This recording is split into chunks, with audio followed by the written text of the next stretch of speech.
बरसात का मौसम था। जिले के एक छोटे कस्बे के थाने में इंस्पेक्टर रणवीर सिंह अपनी आदत के मुताबिक रौब झाड़ रहा था। उसका नाम पूरे इलाके में डर और भ्रष्टाचार का प्रतीक बन चुका था। थाने में आए लोगों से पैसे ऐंठना, धमकाना और औरतों से बदतमीजी करना, यह सब उसके लिए रोजमर्रा की बात थी। एक दोपहर थाने के बाहर सफेद रंग की स्कॉर्पियो आकर रुकी। कार से एक साधारण सलवार कमीज पहनी औरत उतरी। उसने कोई गार्ड या स्टाफ नहीं रखा था। उसके हाथ में सिर्फ एक छोटा सा पर्स और फाइल थी। थाने के कांस्टेबल ने सोचा यह कोई शिकायत लेकर आई होगी और सीधे इंस्पेक्टर रणवीर के कमरे में जाने दिया। अंदर आते ही रणवीर ने बिना सिर उठाए कहा, हां बोल, क्या समस्या है? औरत ने शांत स्वर में कहा, मुझे आपसे कुछ जरूरी बात करनी है जो इस थाने से जुड़ी है। रणवीर ने आंखें उठाईं और सामने खड़ी औरत को ऊपर से नीचे तक घूरा। उसे लगा यह कोई गांव की आम औरत होगी। उसकी आदत थी कि वह ऐसे मौकों पर अपनी शक्ति दिखाकर डराता धमकाता था। वह मुस्कुराया और कुर्सी पर पीछे की ओर झुकते हुए बोला, तुझे क्या लगा यहां आके ऐसे ही रिपोर्ट लिखवा देगी? पहले मुझे खुश कर, फिर देखेंगे क्या करना है। यह कहते हुए उसने हाथ बढ़ाकर औरत का दुपट्टा पकड़ने की कोशिश की। औरत अचानक सख्त हो गई। उसने उसकी कलाई पकड़कर इतनी जोर से दबाई कि रणवीर की आंखों से दर्द छलक पड़ा। उसी समय उसने धीमे लेकिन ठंडे स्वर में कहा, तुम्हें अंदाजा भी है कि तुम किससे बात कर रहे हो? रणवीर हैरान रह गया। औरत ने अपना पर्स खोला और उसमें से लाल बत्ती वाला पहचान पत्र निकाला। मैं इस जिले की नई एसडीएम दिव्या चौहान हूं। कमरा सन्नाटे में डूब गया। रणवीर के चेहरे का रंग उड़ चुका था। उसका अहंकार पिघलकर पसीने में बदल गया। वह कुछ बोलने की कोशिश ही कर रहा था कि बाहर से 2 गार्ड और ड्राइवर अंदर आ गए।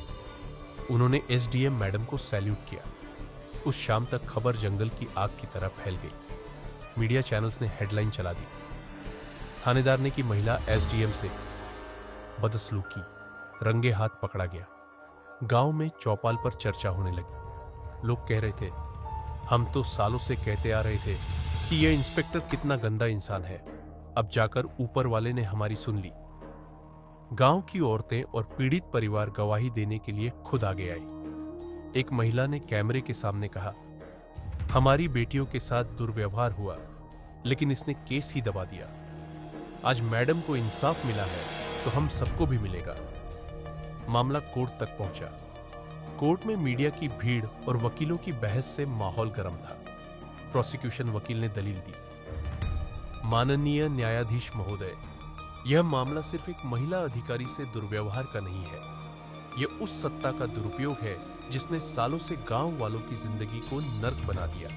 आज गवाहों के सामने आने से सच्चाई उजागर हुई है। गवाह एक एक कर सामने आए। किसान, मजदूर, महिलाएं, सबने इंस्पेक्टर की करतूतें गिनाई।